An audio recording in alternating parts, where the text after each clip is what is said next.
माता वैष्णो देवी की अमर कथा। वैष्णो देवी उत्तरी भारत के सबसे पूजनीय और पवित्र स्थलों में से एक है। ये मंदिर पहाड़ पर स्थित होने के कारण अपनी भव्यता व सुंदरता के कारण भी प्रसिद्ध है। वैष्णो देवी भी ऐसे ही स्थानों में एक है जिसे माता का निवास स्थान माना जाता है। मंदिर 5200 फीट की ऊंचाई और कटरा से लगभग 14 किलोमीटर की दूरी पर स्थित है। हर साल लाखों तीर्थ यात्री मंदिर के दर्शन करते हैं। यह भारत में तिरुमला वेंकटेश्वर मंदिर के बाद दूसरा सर्वाधिक देखा जाने वाला धार्मिक तीर्थ स्थल है। वैसे तो माता वैष्णो देवी के संबंध में कई पौराणिक कथाएं प्रचलित हैं, लेकिन मुख्य 2 कथाएं अधिक प्रचलित हैं। माता वैष्णो देवी की प्रथम कथा मान्यता अनुसार एक बार पहाड़ों वाली माता ने अपने एक परम भक्त पंडित श्रीधर की भक्ति से प्रसन्न होकर उसकी लाज बचाई और पूरे सृष्टि को अपने अस्तित्व का प्रमाण दिया। वर्तमान कटरा कस्बे से 2 किमी की दूरी पर स्थित हंसाली गांव में मां वैष्णवी के परम भक्त श्रीधर राठद 2 किलोमीटर की दूरी पर स्थित हंसाली गांव में मां वैष्णवी के परम भक्त श्रीधर रहते थे। वह निसंतान होने से दुखी रहते थे। एक दिन उन्होंने नवरात्रि पूजन के लिए कुंवारी कन्याओं को बुलवाया। मां वैष्णो कन्या वेश में उन्हीं के बीच आ बैठी। पूजन के बाद सभी कन्याएं तो चली गई, पर मां वैष्णो देवी वहीं रहीं और श्रीधर से बोली, सबको अपने घर भंडारे का निमंत्रण दे आओ। श्रीधर ने उस दिव्य कन्या की बात मान ली और आसपास के गांवों में भंडारे का संदेश पहुंचा दिया। वहां से लौटकर आते समय गुरु गोरखनाथ व उनके शिष्य बाबा भैरवनाथ जी के साथ उनके दूसरे शिष्यों को भी भोजन का निमंत्रण दिया।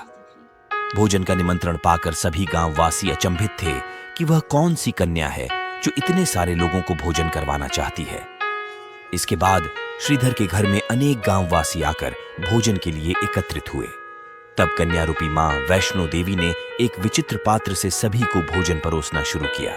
भोजन परोसते हुए जब वह कन्या भैरवनाथ के पास गई, तब उसने कहा कि मैं तो खीर पूड़ी की जगह मांस भक्षण और मदिरा पान करूंगा। तब कन्या रूपी मां ने उसे समझाया कि यह ब्राह्मण के यहाँ का भोजन है, इसमें मांसाहार नहीं किया जाता।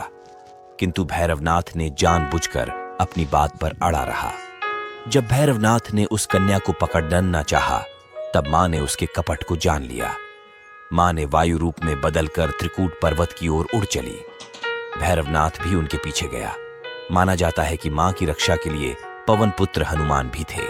मान्यता के अनुसार उस वक्त भी हनुमान जी माता की रक्षा के लिए उनके साथ ही थे।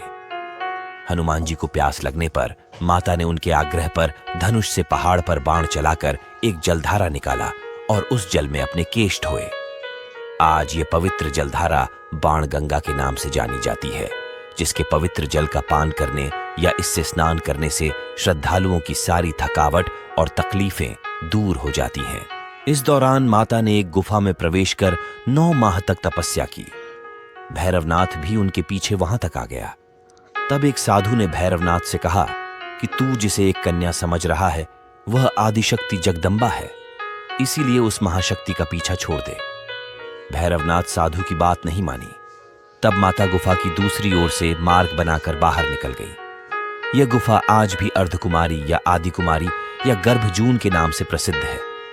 अर्धकुंवारी के पहले माता की चरण पादुका भी है। यह वह स्थान है जहां माता ने भागते भागते मुड़कर भैरवनाथ को देखा था। गुफा से बाहर निकलकर कन्या ने देवी का रूप धारण किया। माता ने भैरवनाथ को चेताया और वापस जाने को कहा, फिर भी वह नहीं माना। माता गुफा के भीतर चली गई। तब माता की रक्षा के लिए हनुमान जी ने गुफा के बाहर भैरव से युद्ध किया। भैरव ने फिर भी हार नहीं मानी। जब वीर हनुमान निढाल होने लगे, तब माता वैष्णवी ने महाकाली का रूप लेकर भैरवनाथ का संहार कर दिया।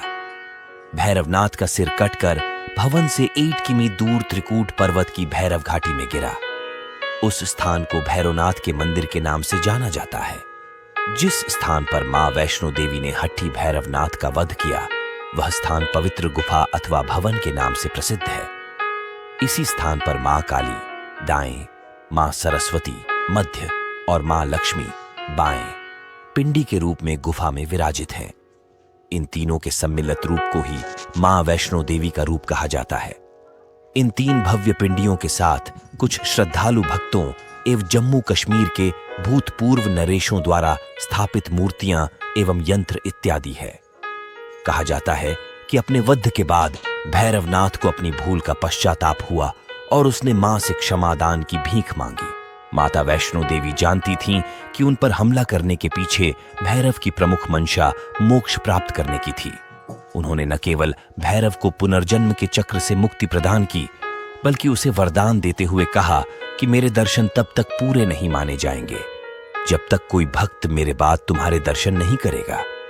उसी मान्यता के अनुसार आज भी भक्त माता वैष्णो देवी के दर्शन करने के बाद 8 किलोमीटर की खड़ी चढ़ाई चढ़कर भैरवनाथ के दर्शन करने को जाते हैं। इस बीच वैष्णो देवी ने 3 पिंड सिर सहित एक चट्टान का आकार ग्रहण किया और सदा के लिए ध्यानमग्न हो गईं। इस बीच पंडित श्रीधर अधीर हो गए। वे त्रिकुटा पर्वत की ओर उसी रास्ते आगे बढ़े जो उन्होंने सपने में देखा था। अंततः वे गुफा के द्वार पर पहुंचे। उन्होंने कई विधियों से पिंडों की पूजा को अपनी दिनचर्या बना ली। देवी उनकी पूजा से प्रसन्न हुई। वे उनके सामने प्रकट हुईं और उन्हें आशीर्वाद दिया। तब से श्रीधर और उनके वंशज देवी मां वैष्णो देवी की पूजा करते आ रहे हैं। माता वैष्णो